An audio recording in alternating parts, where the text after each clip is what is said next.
दौड़ा सरकार का बुलडोजर, रोते हुए दुकानदार बोले हमारा गुनाह क्या, इंसाफ की लगाई गुहार, मिलकर बोले रहम करो सरकार। व्यापारियों ने खोया आपा, दुकानों के तोड़ने पर दिखी भारी नाराजगी। पुलिस ऑफिसर से बात बिगड़ी, फूल गए गुस्सा देखकर पुलिस के हाथ पांव। अब आगे क्या? जिस दाल मंडी में रहकर अपनी पूरी जिंदगी व्यापारियों ने दांव पर लगा दी, जहां से अपने परिवार को उन्होंने विदेश तक फैलाया, अब वहीं पर जब बुलडोजर दौड़ा तो लोगों के सब्र का बांध टूट गया। जिस दाल मंडी में रोज सुबह दुकानदारों के शटर उठते थे, आज वही बुलडोजर की आवाज गूंज रही है। आंखों में आंसू, दिल में डर और जुबां पर एक ही सवाल, हमारा गुनाह क्या है। सड़क पर बैठी महिलाएं रो रही है, बुजुर्ग हाथ जोड़ रहे हैं और जवान अपनी रोजी रोटी बचाने की गुहार लगा रहे हैं। सरकार के बुलडोजर के सामने आज दाल मंडी खुद को बेबस महसूस कर रही है। आपको बता दें, जैसे ही काशी की तंग गलियों में ईंट पत्थर नहीं टूटे, बल्कि लोगों की सालों की मेहनत और भरोसे भी चकनाचूर होता नजर आया, जिसकी गूंज अब सूबे की सियासत में भी सुनाई दे रही है।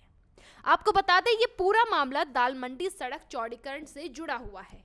प्रशासन ने 21 मकानों और दुकानों को जर्जर बताते हुए ध्वस्तीकरण की इन्वेस्टिगेशन शुरू की। भारी पुलिस बल, ड्रोन कैमरे और बैरिकेडिंग के बीच बुलडोजर उतरे। जैसे ही हथौड़े चले, वैसे ही विरोध तेज हो गया।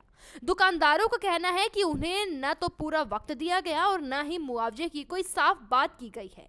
लोगों का आरोप है कि प्रशासन जर्जर का नाम लेकर जिम्मेदारी से बच रही है। कई दुकानदार अधिकारियों के सामने हाथ जोड़कर 10 दिन की मोहलत मांगते रहे, लेकिन उनकी एक नहीं सुनी गई। हालात उस वक्त और भी ज्यादा बिगड़ गए जब एक व्यापारी ने गुस्से और बेबसी में खुद पर पेट्रोल छिड़क लिया। वो मकान के पहले फ्लोर पर खड़ा होकर चिल्लाने लगा कि अगर मकान गिराया तो वो अपनी जान दे देगा। ये देख मौके पर मौजूद ऑफिसर्स के हाथ पांव फूल गए। पुलिस और प्रशासन के लोग उसे समझाने में जुट गए, लेकिन गुस्से में व्यापारी ने नीचे दुकान के शेड पर जला दिया। कुछ ही पलों में संकरी गलियों में भगदड़ जैसी हालत बन गई। गनीमत रही कि पुलिस ने समय रहते काबू पा लिया, वरना बड़ा हादसा हो सकता था। विरोध सिर्फ एक व्यक्ति तक सीमित नहीं रहा, बल्कि कई दुकानदार सड़क पर बैठ गए और बुलडोजर के सामने खड़े हो गए।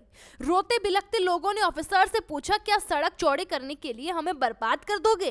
क्या हमारी रोजी रोटी की कोई कीमत नहीं है? हंगामा बढ़ा तो पुलिस ने सख्ती दिखाई और विरोध कर रहे 8 लोगों को हिरासत में ले लिया।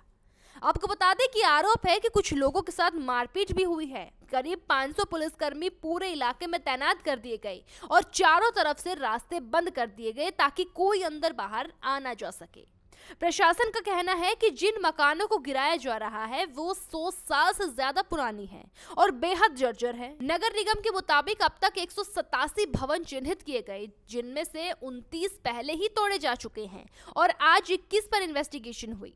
अधिकारियों का दावा है कि ये कदम लोगों की सुरक्षा के लिए उठाया जा रहा है, क्योंकि इन भवनों में रहना जान जोखिम में डालने जैसा है। देखिए, यहाँ पे सारी विधिक प्रक्रिया पूर्ण करके कार्रवाई की जा रही है और इसी में अभी एक अराजक तत्व के द्वारा अपनी दुकान के सामने पेट्रोल डाल करके आग लगाई गई है। उसके बाद वो वहां से मौके से फरार हो गया है।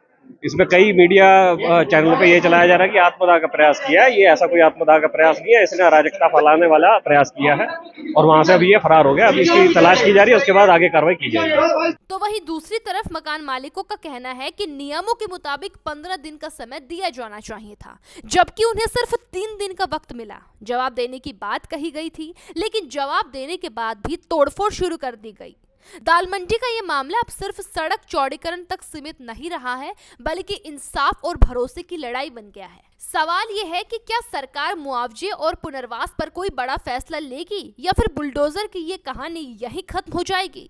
दोस्तों, दाल मंडी की सड़कों पर बैठा हर दुकानदार यही पूछ रहा है कि क्या विकास की कीमत सिर्फ गरीब और छोटे व्यापारी हो जाएंगे? उन्हें ही चुकानी पड़ेगी। अब आगे क्या होता है, इस पर पूरे शहर की नजरें टिकी हुई है। आपको क्या कुछ कहना है, हमें कमेंट में जरूर बताएं।